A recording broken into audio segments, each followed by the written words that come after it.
Hey there. I wanted to hop on and share my birth story because it's pretty wild, and I'm still in disbelief in how it all happened.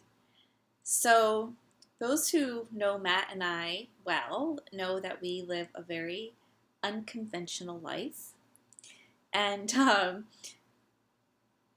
we decided to move to Vancouver, British Columbia, and we've only been here. This is our third week here, but we thought we were going to have a month of settling in and getting ready for little Paxton to arrive, but it went a completely different direction than we ever could imagine. We drove across Canada um, to get here with our cat and our dog because we wanted new beginnings and we wanted to be connected to a community, and we have that here. For those who know us, we know that we have a big love and passion for Young Living, and through Young Living, we have, you know, we call them our family. They're our family. They have become our family. And we've been building this business alongside of this incredible community here in Vancouver, and we thought it would be a great place to kind of plant some roots. And not only that, but one of the women in this community is a doula. So we're like, well, this is who we want there at our child's birth. So we moved to Vancouver. We've been here for, like I said, just 3 weeks. And when we arrived, I was so happy because we went and did all of Paxton shopping within an hour and a half. Like we just went to this one kid's store. We're like, we'll take this, and we got his needs. And it's been sitting in a box for a couple weeks. We were gonna undo it and put all of his stuff together the first week in December because he wasn't supposed to arrive until December 25th. And but he had other plans. So we had just met our new midwife the day before he was born, and our doula was away on a work trip, so she wasn't in town. And Matt and I had a birth plan that was going to be a midwifed home birth in a pool. I wanted my essential oils diffusing because I am a really big believer in welcoming in life with essential oils, with their frequency and what they can do. I wanted, I had a playlist, together of calm and mantra music, dim lighting, very quiet. That was my birth plan. And it was the complete opposite. So last week, around 2:15 in the morning, my water broke. And I woke Matt up and I said, I think my water just broke. We just kind of just stood there. Like we didn't really know what to do. Because A, we had nothing together. B, we were not prepared and ready at all. So we call our midwife. She comes over early in the morning and she's like, yeah, you're going to be going into labor later on today, your baby's going to be here within 24 to 48 hours. And I was just like, no, that can't happen. No, we need to stop this right now. We need to wait. And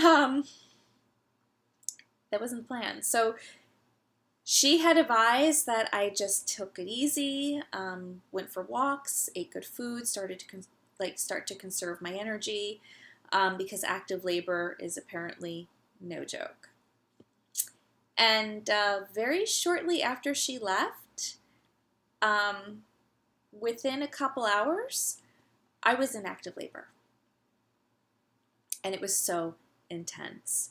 And my doula that I was supposed to have contacted another doula, and I'm meeting my new doula as I'm in active labor, my midwife that I met the day before.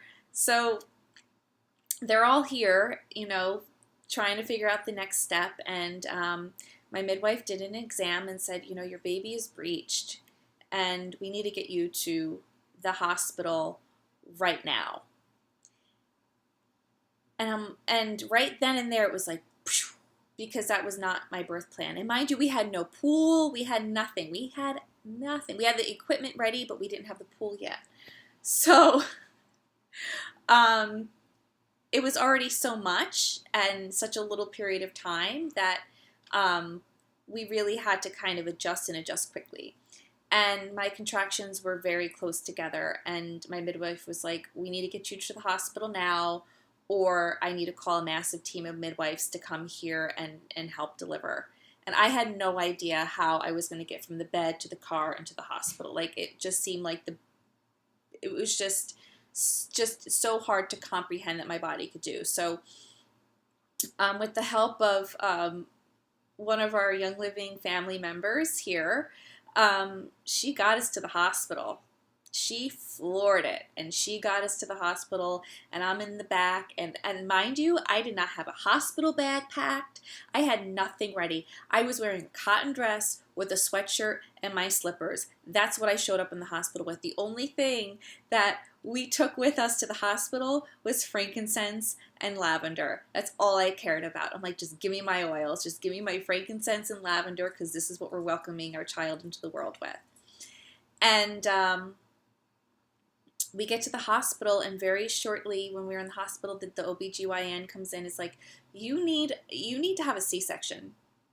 And she was really pushing the C-section, and that was the complete opposite end of what I wanted my birth experience to be. And I just asked for a moment. And mind you, these contractions were back to back to back. I had no time to rest. I looked at my midwife and I looked at my doula, and they said, you can do this. You can do this. And I'm like, I can't do it. I can't do it. And then a friend was like, you are already doing it. You're already doing it. I'm like, I can't do it. I can't do it. And they looked at me and they gave me my power back. And they gave me the ability to trust my body again, because I do believe that in the birthing process, and it's connecting to not just our bodies, but to them as they enter the world. And I trusted my body. I trusted that I could deliver my son completely naturally and without intervention. But yeah, I ended up not getting a C-section, and I took my power back through the words of my midwife and my doula, and their belief that I could give birth to a breached baby completely natural. And off I went to the OR, and when I walked into the OR, it was bright fluorescent lighting. My legs had to go up into stirrups. There was countless med students surrounding the area. It was so not what we imagined. And it took about an hour and 10 minutes of pushing, but he arrived butt first, and it was a very when we don't, for those who gave birth already and have a birth plan, it doesn't go the way that you imagine it. There's a sense of disappointment, and I can understand that. But even though it unfolded the way I didn't imagine it to, I was at complete peace with it, because he's here safely. I'm doing great. We're both doing just phenomenally well. And it makes for an interesting story. And the support that we've been getting here, our Young Living family has been bringing groceries of food for us, making sure we're fed, making sure we're taken care of. And I just wanted to share this with you, because I don't think we share our birth stories enough, because everyone's birth story is unique. And I just think this is just unbelievable that, we thought we had more time. We just arrived in Vancouver. Thank goodness I didn't give birth on the way here. So I just wanted to share that with you, because it's still blowing our minds how all of this unfolded. and having the faith in knowing that everything works out the way it's supposed to. And these babies are conscious living beings that, have a plan of their own. And this was his plan. So he came into this world with a bang. And we are so thrilled to have him here. Like, I am just like on the biggest mommy high ever. But I just wanted to share that with you.